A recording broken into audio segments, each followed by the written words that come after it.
चवंदा आहिनि त ज़िंदगी कुदरत जो अनमोल तोहफ़ो आहे ऐं ज़िंदगी खां क़ीमती का बि शइ न आहे। इहा हक़ीक़त रोशन सिज जीअं अटल आहे, पर उन जे उबतड़ उन हक़ीक़त खां बि को बि इनकार नथो करे सघे त ज़िंदगी वॾे में वॾो अज़ाब आहे। ज़िंदगी जीअण खां वठी मरण ताईं जा सभु मरहला दर्द जूं हिकु अणखुटंदड़ समुंड आहे। जॾहिं हालात कंहिं कमज़ोर माण्हू मथां पहाड़ थी किरंदा आहिनि त ज़िंदगी ज़हर जो ढुक बणिजी पवंदी आहे। ऐं जेकॾहिं को मर्ज़ मुस्कुराईंदड़ ज़िंदगी जूं सभई मुस्कुराहटूं कंहिं मुखड़ी वांगुरु मरोड़े छॾे त पोइ सिर्फ़ु ॾुख ई पीड़ा जा पाछा रहिजी वेंदा आहिनि, जेके तकलीफ़ जी हिकु कारी चादर में वेढ़जी वेंदा आहिनि ऐं पोइ बसि सिर्फ़ु साह सुॾका गरम ॻोढ़ा ई नज़र ईंदा आहिनि। उहे साह ई सुॾका गरम ॻोढ़ा कॾहिं दर्द जे दज़ में लटिजी पत्थर बणिजी वेंदा आहिनि। पोइ बसि मायूसी जी हिकु माठ ई रहिजी वेंदी आहे। उहा मायूसी जी माठ नज़र अचे थी फैज़गंज जे ॻोठ हाजी मोहम्मद परियल चांग जे ॿिनि अभम ॿारनि 5 साला सोभिया ऐं 1.5 साला मुसवर हुसैन जी अमर जे अखियुनि में, जेका पंहिंजी मुरकंदड़ ॿारनि जे चपनि तां अचानक खसिजी वियल खिल खे ॻोल्हींदे पाण बि खिलण ई खाइण विसारे वेठी आहे। नंढड़ी खे त 3 साल थी विया आहिनि ऐं हिन माना साल थियो आहे इहा बीमारी मां तेज़ दिमाग़ ते झटका थिया। असां डॉक्टर खे ॾेखारियोसीं पर हुननि माना दवायूं ऐं इंजेक्शन ॾिनियूं, असां इहो इलाज जो करायोसीं पर हिनखे माना इहो बुखार ऐं झटका बुखार त हिनखे 2 साल माना थी विया आहिनि, इहो माना बुखार हिनखे हलियो आहे। मौसूम सोभिया जेका 3 सालनि जी उमिरि ताईं पंहिंजी माउ ऐं पीउ जे अखियुनि जो ठार ऐं हीअं जो हार हुई, सा अचानक अलाए कहिड़े मुज़ी मर्ज़ जे वर चढ़ी वई ऐं संदसि अङण में डोड़ींदड़ पेर पंधु करण विसारे वेठा ऐं संदसि निर्मल हथड़ा हिकु जाइ ते रुकिजी विया। संदसि पीउ ज़ाकिर हुसैन चांग पंहिंजे पोरे खे पासीरो करे पंहिंजे न्याणी खे इस्पतालनि ताईं खणी आयो।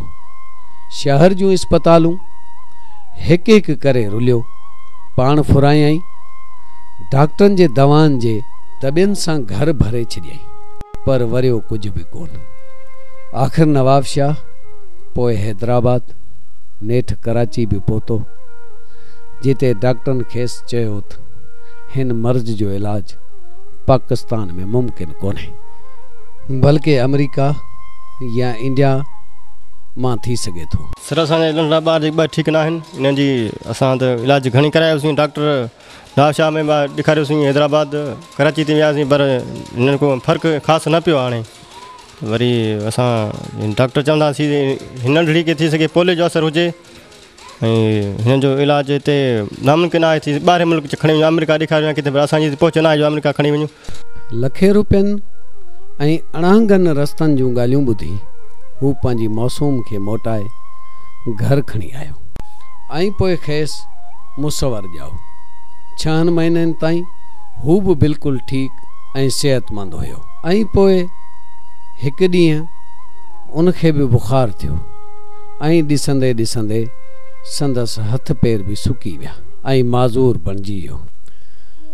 ज़ाकिर वरी बि साॻिया तबीब ऐं हकीम भेटिया, पर वरियो कुझु बि कोन ऐं आख़िर साॻे ई डॉक्टरनि साॻियो ई जवाबु ॾिनो त 2 ॿार मुल्क खां ॿाहिरि खणी वञ। बेवसी केॾो अज़ाब उते थी शायदि को दर्दमंद दिलि रखंदड़ ई सम्झी सघे थो। मासूम औलाद जो ईअं ई राति पेट में माज़ूर थी वञणु वालदेन जे संद संद में जेके सूर जूं सटूं उभारे थो, उहो आम माण्हू शायदि न बि महसूसु करे सघे, पर हिकु साहिब औलाद ऐं बाशऊर ज़रूरु सम्झंदो।